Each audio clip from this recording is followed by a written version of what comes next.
Pinuri ng pamunuan ng Philippine National Police ang Police Regional Office 1 dahil sa mga makabuluhang resulta ng kanilang mga operasyon laban sa kriminalidad mula ika-26 ng Agosto hanggang ika-6 ng Setyembre taong kasalukuyan. Sa loob lamang ng halos 2 linggo, nakapagsagawa ang Police Regional Office 1 ng serye ng operasyon na nagresulta sa malaking bilang ng mga naaresto at nakumpiskang iligal na droga at armas.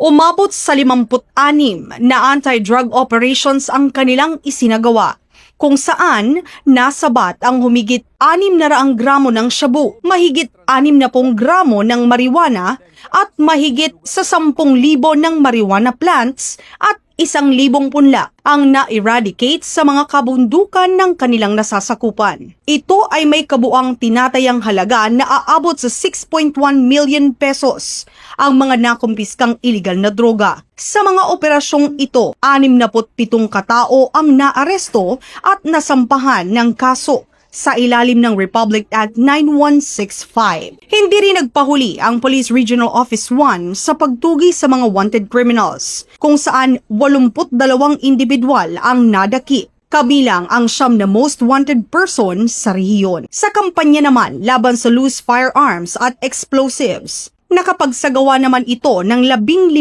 na mga operasyon at nagresulta sa pagkadakip ng 12 na mga suspects, pagkakakumpiska ng 13 na mga baril at pagbawi ng 36 unexploded ordnance na posibleng magdulot ng panganib sa mga komunidad.